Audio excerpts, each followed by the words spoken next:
Maya Thompson pressed her face against the small window as the transport ship approached the massive space station. The Galactic Unity Academy looked like a small moon floating in the darkness of space. Lights twinkled across its surface like stars, and dozens of ships moved around it like busy insects. Her stomach felt tight with nerves. At 17, she was one of only 3 humans accepted to the Academy this year. Most alien species thought Earth was too dangerous for intelligent life to develop properly. They called it a deathworld because of the wild animals, extreme weather, and high gravity. Maya had spent months preparing for this moment, but she still felt small and out of place. The docking bay was enormous. Maya watched through the window as creatures she had only seen in textbooks walked around the platform. Tall, graceful beings with crystal-like wings floated above the ground. These were Zephyrians, known throughout the galaxy for their beauty and art. 4-armed creatures with huge heads carried complex devices and spoke in rapid clicks.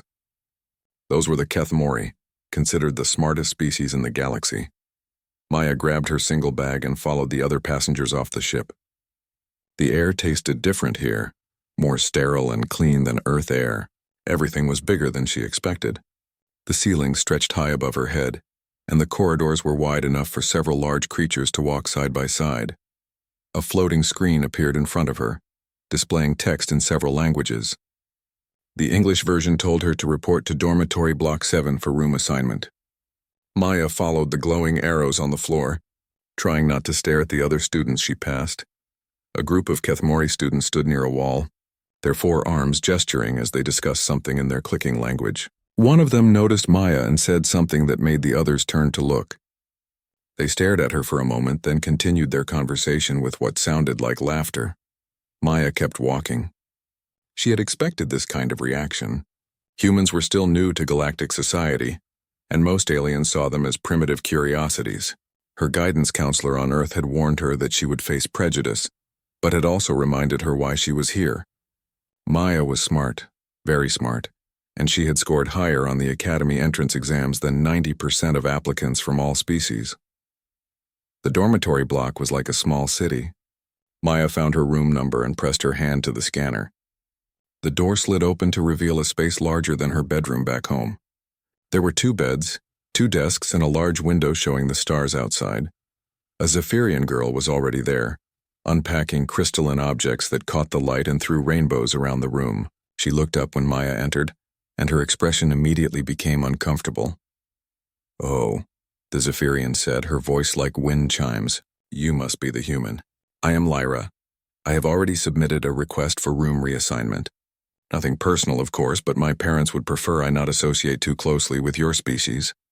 Maya nodded and set her bag on the empty bed. "I understand. I am Maya." Lyra seemed surprised by Maya's calm response. She had probably expected anger or hurt feelings. Maya had learned long ago that getting upset about things she could not change was a waste of energy.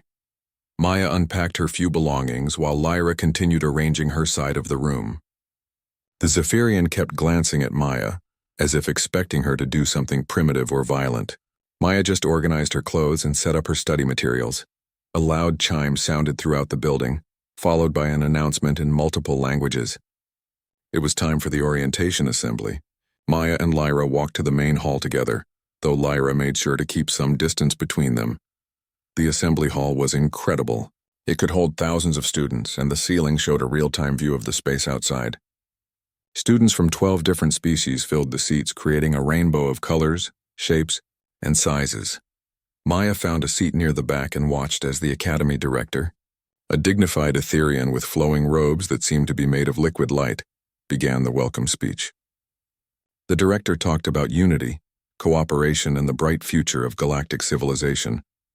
Maya noticed that the seating was not random. Each species tended to cluster together, with clear social hierarchies even within the same species. The Kethmori sat in the front rows, their large heads held high with pride. The Zephyrians occupied a section where the light hit them perfectly, making their crystal wings sparkle. Other species filled the remaining areas based on some complex social order that Maya did not yet understand. During the speech, Maya spotted the other 2 humans in the crowd. One was a boy about her age with dark hair, who seemed to be taking notes on everything the director said. The other was an older girl who looked confident and was already talking to students from other species. After the assembly, Maya walked back to her dormitory alone. She passed groups of students getting to know each other, forming friendships that would last for years. Most of them ignored her completely, while a few stared with open curiosity. In her room, Lyra was gone, probably eating dinner with other Zephyrians. Maya sat at her desk and opened her study pad. She had brought advanced textbooks from Earth, but she also had access to the Academy's vast library of galactic knowledge. Maya began reading about the history of the Academy, the social structures of different species, and the complex politics that governed galactic society. She read about trade disputes, cultural misunderstandings, and the delicate balance that kept peace between worlds. Hours passed as Maya absorbed information. She learned that the Kethemori considered emotional expression to be a sign of weak intelligence. The Zephyrians valued aesthetic beauty above almost everything else. The Draknari respected only strength and direct confrontation. Each species had their own way of seeing the world, and their own prejudices about others. Maya also read about Earth's reputation in galactic society. Most species knew very little about humans except that they came from a dangerous world with extreme conditions. Some scientific reports described humans as potentially aggressive due to their Deathworld origins. Others suggested that humans might be useful as soldiers or laborers, but were probably not intelligent enough for advanced education or diplomacy. Maya closed her study pad and looked out the window at the stars. Somewhere out there was Earth, a tiny blue dot that most of the galaxy considered a savage backwater. But Maya knew something that the other species did not yet understand. Growing up on a death world had not made humans weak or stupid. It had made them adaptable, resilient, and very good at solving problems under pressure. Maya decided that she would not try to prove herself by being loud or aggressive. Instead, she would watch, learn, and understand how this place worked. She would study not just her academic subjects but the social dynamics, the unwritten rules, and the weaknesses in the system. When the time was right, she would act. But for now, Maya Thompson would be patient, quiet, and very, very careful about what she let others see. 3 months had passed since Maya arrived at the Academy, and she had settled into a routine of quiet observation. She attended her classes, excelled in her studies, and watched the complex social dynamics play out around her. What she saw was not encouraging. The bullying had started small. Maya first noticed it during her second week, when a group of Kethmori students surrounded a nervous Skitari in the corridor. The Skitari were small, furry creatures that looked somewhat like upright squirrels. This particular student, whose name was Pip, had accidentally bumped into one of the Kethmori while carrying his study materials. "Clumsy rodent," the lead Kethmori had said, his forearms gesturing dismissively. "Perhaps your species should stick to gathering nuts instead of attempting real education." The other Kethmori had clicked their approval while Pip gathered his scattered papers with shaking paws. Maya had watched from a distance, noting the faces of the bullies and the reaction of other students who saw but did nothing. The leader of the group was called Vextar. He was tall even for a Kethmori, with the pale blue skin and enlarged cranium that marked him as coming from an important family. Maya learned that his father was an ambassador, and his mother was a respected scientist. Vextar clearly believed that his intelligence and social status gave him the right to treat others as inferior. With Vextar were his usual companions. Thos was a Draknari, one of the reptilian species known for their physical strength and aggressive nature.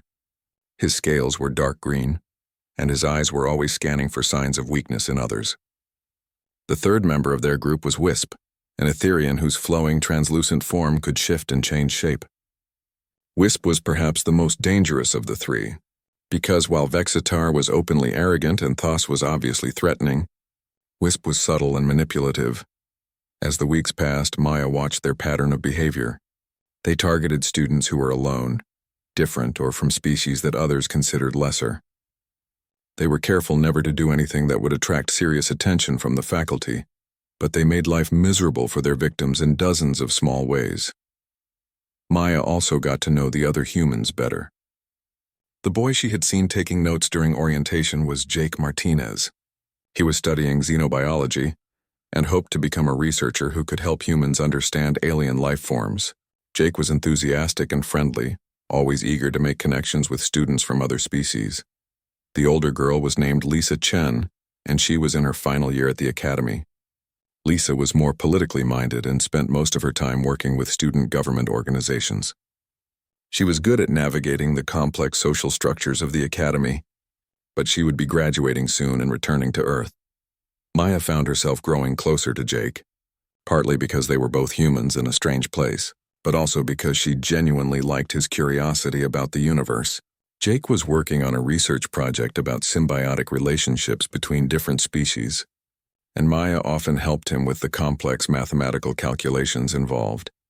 It was Jake's research project that brought him to Vexitar's attention. Jake had discovered something interesting about Kethmori biology, specifically about how their four-armed anatomy affected their brain development. It was a harmless observation, but Vexitar took it as an insult to his species' superiority. "The primitive human thinks he can study us like laboratory animals," Vexitar had announced loudly in the dining hall. Perhaps someone should explain to him the difference between a researcher and a research subject. The harassment escalated quickly after that. Jake's research files were corrupted by computer viruses. His laboratory equipment was sabotaged, causing experiments to fail. During physical training sessions, Jake found himself paired against Thos in combat simulations, where the Draknari took obvious pleasure in demonstrating the physical superiority of his species. Maya watched it all, documenting each incident in her private files. She helped Jake when she could, staying up late to help him recreate lost data or repairing damaged equipment. But she did not confront the bullies directly, and some students began to whisper that the quiet, human girl was a coward who would not even defend her own species. Lyra was one of the few who seemed to understand that Maya's silence might be strategic rather than fearful. The Zephyrian had grown more comfortable with her human roommate over the months, especially after Maya had helped her with a difficult physics assignment. Lyra's request for room reassignment had been denied, and she had gradually accepted that living with a human was not as terrible as her parents had warned. "Why do you not fight back?" Lyra asked one evening as Maya worked on her studies. "I have seen you in combat training. You are much stronger than you appear. You could defeat Thos easily if you wanted to." Maya looked up from her textbook. "Fighting would only prove that humans are as primitive as they think we are. There are better ways to handle bullies." "What ways?" Lyra asked, her crystal wings shimmering with curiosity. "I am still learning the rules," Maya replied, returning to her reading. But privately, Maya was learning much more than just rules. She was studying the legal codes that govern the academy, the traditional laws of different species, and the complex web of politics that connected various worlds. She was also documenting everything she observed, building a detailed record of how the academy really functioned beneath its polished surface. The situation reached a crisis point during Maya's 4th month at the academy. Pip, the small Skitari who had been one of Vexitar's first victims, had gradually become friends with the human students. He was shy but brilliant, with an intuitive understanding of engineering that impressed even the faculty. Vexitar decided that Pip's friendship with humans was unacceptable. Along with Thos and Wisp, he cornered Pip after classes one day and dragged him to an unused environmental chamber in the lower levels of the academy.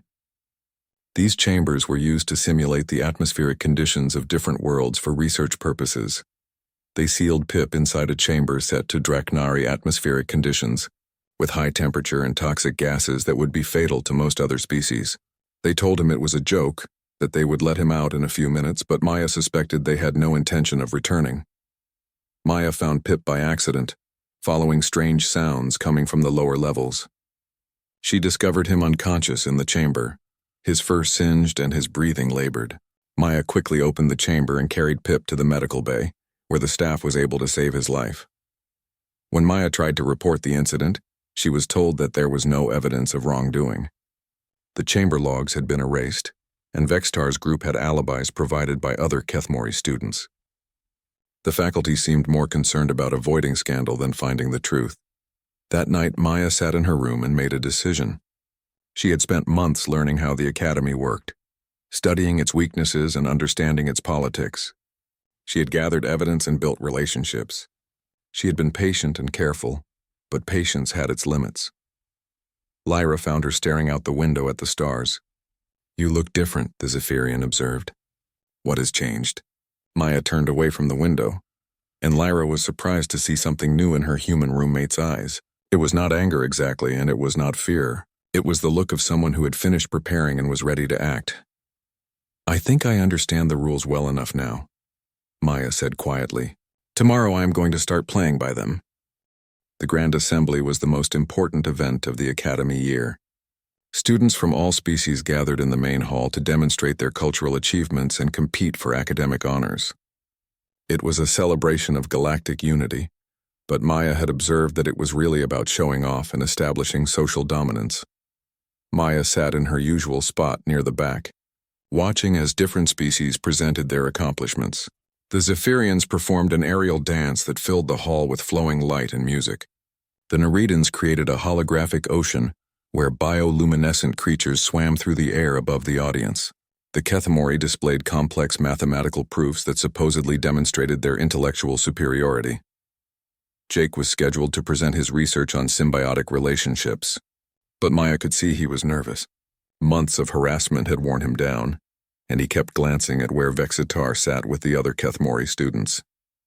Maya had tried to convince him to be careful, but Jake was determined to prove that humans belonged at the Academy. When Jake's turn came, he walked to the presentation platform with visible confidence. His research was actually quite good, showing how different species could work together for mutual benefit. He had discovered new patterns in how various alien life forms supported each other, and his findings could have important applications for galactic agriculture and medicine. But Vextar was not interested in the scientific value of Jake's work. As soon as Jake finished his presentation, the Kethemori stood up from his seat. His forearms gestured dramatically as he spoke in a voice that carried throughout the hall. "This is exactly the kind of primitive thinking we should expect from a Deathworld species," Vextar announced. "The human sees cooperation where superior beings see hierarchy. He mistakes dependency for symbiosis because his own species lacks the intelligence to achieve true independence." Jake's face flushed red with anger. "That is not what my research shows at all. If you had actually listened instead of looking for ways to attack me, you would understand that cooperation makes all species stronger." "Cooperation," Vexitar repeated, his tone mocking. "The excuse of the weak when they cannot compete with their betters. Perhaps the human would like to demonstrate this cooperation in a more traditional manner." Maya felt her stomach drop. She recognized what Vextar was doing. He was issuing a formal challenge, using ancient protocols that still had legal force in galactic society. It was a trap disguised as an honor duel. "I challenge you to a contest of worthiness," Vextar continued, his voice growing louder. "3 trials to determine which of our species deserves respect in this academy. Intellectual prowess, physical capability, and noble bearing. Do you have the courage to accept? Or will you prove that humans are as cowardly as they are ignorant?" The hall fell silent. Every eye was on Jake, who stood frozen on the presentation platform. Maya could see the anger and humiliation warring on his face. She also saw Thos and Wisp watching from the audience, ready to enjoy Jake's inevitable defeat. Jake straightened his shoulders and spoke in a voice that shook with emotion. "I accept your challenge." Maya closed her eyes in frustration. Jake was walking into a trap, and there was nothing she could do to stop him. The contest of worthiness was an ancient tradition that allowed for formal duels between species representatives. It was rarely used anymore, but it was still legally binding. Over the next week, Maya watched Jake prepare for a contest he could not win. The intellectual component would be judged by senior faculty members, most of whom had already shown their bias against humans. The physical trials would be conducted in front of the entire academy, where Thos could demonstrate Draknari superiority. The final test of noble bearing would be judged by student representatives, many of whom had been influenced by Vextar's propaganda. Maya tried to help Jake prepare, but she could see that his confidence was shattered. He studied frantically for the intellectual trials, trained obsessively for the physical challenges, and practiced speeches about human dignity and worth. But Maya knew that none of it would be enough. The contest was rigged from the beginning. 3 days before the contest was scheduled to begin, Maya made her decision. She had spent months studying galactic law, learning about ancient traditions and forgotten protocols. There was one law that might help, but using it would be incredibly dangerous. Maya found Jake in the library, surrounded by study materials and looking exhausted. She sat down across from him and spoke quietly so no one else could hear. "There is another option," she said. I can take your place in the contest. Jake looked up from his books, confused. What do you mean? How is that possible? The law of champion substitution, Maya explained. It is very old, from the time when different species first started making formal agreements. If someone issues a challenge to test the worth of an entire species, any member of that species can volunteer to serve as champion. Jake shook his head immediately. No, absolutely not. I got myself into this mess, and I will handle it myself. You cannot win, Maya said simply. Vextar has advantages in every category. He is brilliant, his species is physically capable, and he has the support of most of the Academy. But I have been preparing for something like this since the day I arrived. Maya, they will destroy you, Jake said, his voice full of concern. Vextar is not just smart, he is ruthless. And if you lose, it will not just be your reputation that suffers. The contest results become part of official Academy records. If humans are declared unworthy, it could affect every human who tries to attend the Academy in the future. Maya nodded. I know, that is why I cannot let you lose. Jake stared at her for a long moment. You have been planning this, haven't you? All this time, when everyone thought you were being quiet and passive, you were actually preparing for war. Not war, Maya corrected. Justice. There is a difference. That evening, Maya submitted her formal request to serve as humanity's champion in the contest of worthiness. The document was written in perfect galactic legal language, citing laws that most current students had never heard of. Maya had not only found the relevant statutes, but she had also researched the precedents and procedures that would govern the contest. The next morning, the announcement appeared on every student's personal display.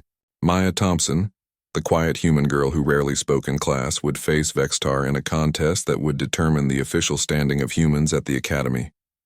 The reaction was immediate and intense. Students gathered in groups throughout the Academy, discussing the unexpected development. Most of them thought Maya was either very brave or very stupid. Few believed she had any chance of winning. Vextar himself seemed amused by the substitution. He made several public comments about how it would be even easier to defeat a primitive Deathworld female than it would have been to humiliate Jake. Thos and Wisp were equally confident, already planning how they would celebrate their victory. But there were a few students who noticed something that others missed. Lyra told anyone who would listen that her human roommate was much more formidable than she appeared. Pip, still recovering from his ordeal in the environmental chamber, quietly spread word that Maya had saved his life and might be capable of other surprising actions. Maya herself seemed calm about the whole situation. She continued attending classes, maintained her study schedule, and acted as if challenging the Academy's most influential bully was nothing more than a minor inconvenience. The night before the contest, Lyra found Maya sitting at her desk, reading what appeared to be a legal document. The Zephyrian noticed that her roommate was not studying for the upcoming trials, but instead seemed to be reviewing procedural rules. Are you ready for tomorrow? Lyra asked. Maya looked up from her reading and smiled. It was not a happy smile, but it was confident. I have been ready for months, Maya said. Tomorrow everyone else will find out what a Deathworld education actually teaches you. The contest arena was packed with students from every species at the Academy. Maya had never seen so many aliens gathered in one place, and she could feel the weight of their expectations pressing down on her. Most of them had come to watch the quiet human girl be humiliated by Vextar, the brilliant Kethmori who represented everything they believed about intellectual superiority. Maya walked onto the arena floor wearing simple Academy clothing, carrying nothing but a small data pad. Across from her, Vextar made his entrance with theatrical flair. His forearms moved in complex patterns as he acknowledged the cheers from Kethmori students. Behind him, Thos and Wisp watched with obvious satisfaction. The contest would be judged by a panel of senior faculty members, with Director Zelanian, the elegant Etherian who led the Academy, serving as the primary arbiter.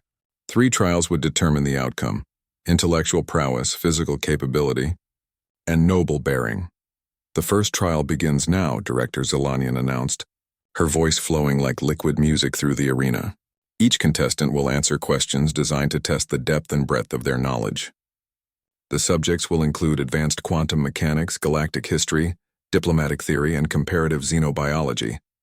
Maya felt completely calm as the questions began, This was what she had been preparing for since her first day at the academy. While other students had been making friends and enjoying social activities, Maya had been reading everything in the galactic database. She had studied the scientific discoveries of dozens of species, memorized the political treaties that held the galaxy together, and analyzed the philosophical frameworks that different cultures used to understand reality. The first question was about quantum entanglement in multidimensional space. Vextar answered smoothly, displaying the kind of mathematical elegance that Kethmori were famous for. When Maya's turn came, she not only solved the problem but also explained 3 different approaches that could be used depending on the specific conditions involved. As the questions continued, something unexpected began to happen. Maya was not just keeping up with Vextar. She was demonstrating knowledge that surprised even the faculty judges. When asked about the Treaty of Andromeda Falls, she did not just recite the basic terms but explained the cultural motivations behind each clause and predicted how those motivations might affect future negotiations. Vextar's confidence began to waver as Maya answered question after question with precision and insight. The Kethmori had expected to face a primitive human with limited knowledge. Instead, he found himself competing against someone who seemed to understand galactic civilization better than he did. The intellectual trial lasted 2 hours. When it ended, the judges deliberated for only a few minutes before announcing their decision. Maya had won by a significant margin, demonstrating not just knowledge but understanding that connected different fields in ways that impressed even the most skeptical faculty members. The arena buzzed with surprised conversation as students realized that the quiet human girl was much more formidable than anyone had expected, but the contest was far from over. The second trial will test physical capability, Director Zelanian announced. Combat simulation, endurance testing, reaction speed, and strength measurement. Each contestant will face the same challenges under identical conditions. This was where most students expected Maya to fail completely. Humans were known to come from a high-gravity world with dangerous conditions, but they were still much smaller than most other species. Vextar was nearly 2 meters tall with 4 powerful arms. Even if he lost the physical trial, surely the gap would not be too large. Maya stepped into the combat simulator first. The program was designed to test fighting ability against holographic opponents that matched the strength and speed of various alien species. Maya faced her first opponent, a simulated Dreknari warrior, and the arena fell silent. What happened next shocked everyone present. Maya moved like water, flowing around her opponent's attacks with speed that seemed impossible for a human. When she struck back, her blows landed with devastating precision. The simulated Dreknari, programmed to match the physical capabilities of one of the galaxy's most feared warrior species, lasted less than 30 seconds. The next opponent was a Kethmori fighter, designed to test agility and tactical thinking. Maya dismantled it even faster. One by one, she defeated simulated warriors from every major species, moving with a grace and deadliness that left the audience speechless. When Vextar took his turn, his performance was competent but unremarkable. The Kethmori were intelligent and reasonably athletic, but they were not warriors. Vextar managed to defeat most of his opponents, but it took him much longer and required significantly more effort. The endurance test revealed even more dramatic differences. Maya ran on a treadmill that gradually increased in speed and incline, while monitoring equipment tracked her vital signs. After an hour of running at speeds that would exhaust most aliens, Maya's heart rate had barely increased. Her breathing remained steady, and she showed no signs of fatigue. When the test administrators kept increasing the difficulty, Maya asked politely if there was an upper limit to the machine's capabilities. It turned out there was, and Maya had reached it. The endurance test was officially declared complete when the equipment could no longer provide an adequate challenge. The strength measurements were equally impressive. Maya lifted weights that required mechanical assistance for most species. Her bone density was off the charts, her muscle efficiency was unprecedented, and her nervous system response time set new academy records. By the time the physical trials ended, the arena was completely silent. Students who had come to watch a human be humiliated were instead witnessing a demonstration of capabilities they had never imagined possible. Maya was not just competitive with other species, she was physically superior to most of them. Vextar looked shaken as the results were announced. Maya had won the physical trial by margins so large that they seemed almost impossible. The Kethmori, who had spent months mocking humans as primitive, and weak, was forced to confront the reality that he could not match even one human in physical capability. The final trial will test noble bearing, Director Zelanian announced, though her voice now carried a note of uncertainty. Each contestant will demonstrate their understanding of leadership, moral character, and the ability to inspire others. This is not merely a test of knowledge or ability, but of the deeper qualities that define true worth. Maya stepped forward for her final presentation. She had spent months preparing for this moment, not just by studying galactic law and social structures, but by observing the daily injustices that occurred at the Academy. Now it was time to put her observations to use. Noble bearing is not about claiming superiority over others, Maya began, her voice clear and strong. It is about using whatever advantages you have to protect those who need protection, and to stand up for what is right, even when it is difficult. Maya activated her datapad, and the arena's display screens lit up with documentation that made the audience gasp. For months, Maya had been recording evidence of bullying, harassment, and discrimination at the Academy. She had video recordings of Vextar's group tormenting smaller students. She had documented the administrative cover-ups that allowed the abuse to continue. She had compiled a detailed record of how the Academy's beautiful ideals of galactic unity were being betrayed by daily cruelty. True nobility means standing up for others, not putting them down, Maya continued. It means using your strength to lift up the weak, not to prove how much stronger you are. It means taking responsibility when you see injustice, not looking the other way because it is easier. Maya turned to face Vextar directly. I stayed silent for months, not because I was afraid, but because I needed to understand how this place really worked. I needed to gather evidence and build relationships and learn the rules before I could act effectively. Sometimes the most powerful thing you can do is wait for the right moment. The arena erupted in conversation as students realized what Maya was revealing. She had not been passive or cowardly. She had been conducting a careful investigation while positioning herself to take action when it would have the maximum impact. When Vextar gave his own presentation about Kethmori achievements and intellectual superiority, it sounded hollow and self-serving compared to Maya's call for justice and protection of the vulnerable. The contrast was stark and obvious to everyone present. The judges did not need long to deliberate. Maya had not just won the final trial, she had redefined what it meant to demonstrate noble bearing. Her victory was complete and undeniable. As Director Zelanian announced the results, Maya looked out at the crowd of students who had gathered to watch her fail. Instead, they had witnessed something none of them had expected. A demonstration of what humans were really capable of when they stopped hiding their true nature. The arena remained silent for several long moments after Director Zelanian announced Maya's victory. Students from dozens of species stared at the small human girl who had just defeated their academy's most prominent bully in a contest that was supposed to prove human inferiority. The implications of what they had witnessed were still sinking in.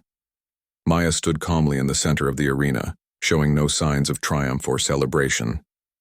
She had not competed to humiliate Vextar, or to prove that humans were superior to other species. She had fought to establish a simple principle, that worth was not determined by species origin or physical appearance, but by character and actions. Vextar remained frozen where he stood, his forearms hanging limply at his sides. His entire worldview had been shattered in the space of a few hours. The Kethmori had built their identity around intellectual superiority, and he had built his personal status on the assumption that other species were naturally inferior. Maya's victory had destroyed both foundations. Maya walked across the arena floor to where Vextar stood. The crowd watched in tense silence, expecting her to deliver some kind of victory speech or final humiliation. Instead, Maya stopped in front of the defeated Kethmori and spoke quietly enough that only he could hear. "You have a choice now," she said. "You can continue to believe that some beings are worth more than others, or you can help me build something better. The evidence I showed today is going to the Academy Administration and to the Galactic Education Council. You can either be part of the problem they investigate, or part of the solution they implement." Vextar looked at her with confusion and something that might have been hope. "Why would you offer me a choice? You could destroy my reputation completely." My family, my future, everything could be ruined. Because destroying you does not help anyone, Maya replied. I am not interested in revenge. I want to fix the problems that created this situation in the first place.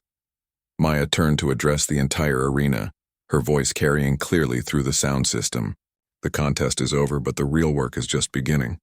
I am forming a new student organization called the Galactic Harmony Initiative. Our goal is to create an environment where every student can succeed based on their own efforts, regardless of what species they come from or what advantages they were born with.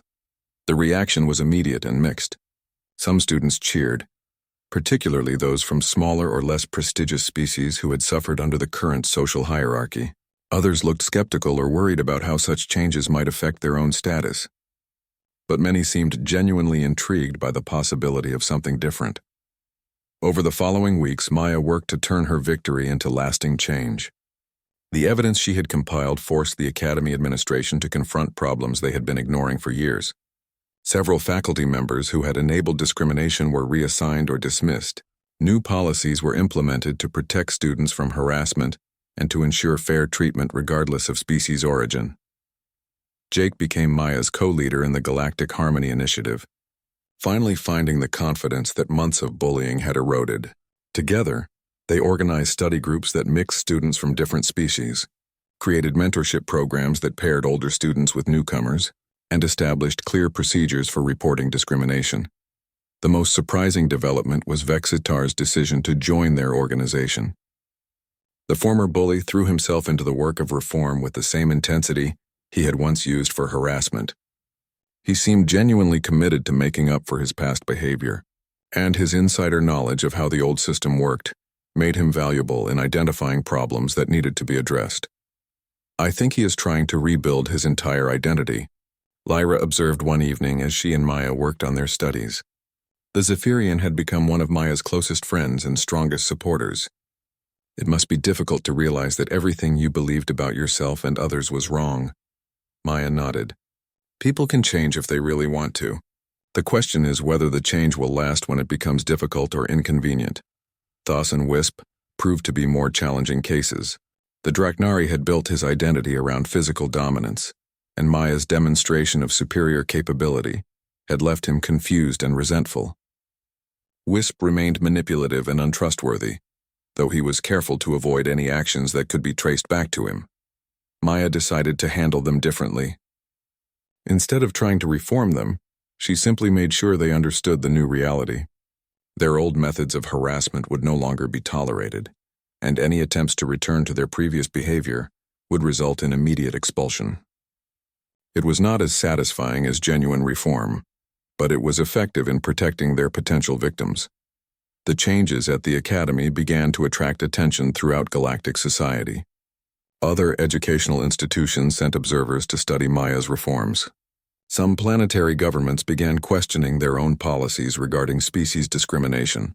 The human government on Earth received formal requests for more exchange students, as other species wanted to learn what kind of education system could produce someone like Maya. Maya found herself being offered early admission to the Galactic Diplomatic Corps, prestigious research positions, and leadership roles in various organizations. She turned them all down, choosing instead to complete her education alongside the friends she had made at the Academy.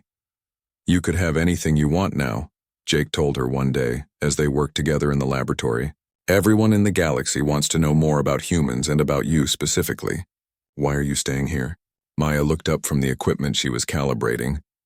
Because the work is not finished yet. Creating new policies is easy compared to changing how people think about each other. That takes time and patience. She was right, of course. The Academy was becoming a different place, but the changes were gradual and sometimes fragile. Maya continued to monitor the social dynamics, intervene when necessary, and build relationships between students who would have never spoken to each other under the old system. Pip had become one of the most enthusiastic supporters of the new order. The small Skitari had recovered completely from his ordeal in the environmental chamber, and his friendship with humans had inspired other members of his species to apply to the Academy. Pip's engineering skills were finally getting the recognition they deserved, and he was working on several collaborative projects with students from other species. As Maya's final year at the Academy began, she reflected on how much had changed since her arrival. The dining hall now featured mixed seating where students from different species ate together and discussed their studies. The dormitories had been reorganized to encourage cross-species roommate assignments. Study groups routinely included members from 4 or 5 different species working together on complex problems. Most importantly, the culture of fear and discrimination that had once dominated student life had been replaced by something resembling the unity and cooperation that the academy was supposed to represent. Maya stood in the observation deck where she had spent so many hours during her first months at the academy, looking out at the stars and thinking about the future. New students were arriving for the academic year, including a record number of humans and members of other species that had previously been considered unworthy of advanced education. Lyra joined her at the viewing window, her crystal wings catching the light from distant stars. "Do you ever regret staying quiet for so long? Some people still say you should have acted sooner." Maya smiled, the same confident expression she had worn before her contest with Vextar. "If I had acted sooner, I would not have understood the situation well enough to create lasting solutions. Sometimes the most powerful thing you can do is wait until you can do it right." She paused, watching as a new transport ship approached the Academy's docking bay. Somewhere inside that ship were students who would benefit from the changes she had helped create. Young beings who would never have to experience the systematic harassment that had once been considered normal. Besides, Maya added, I was never really silent. I was just choosing when and how to speak. There is a difference between being quiet and being powerless.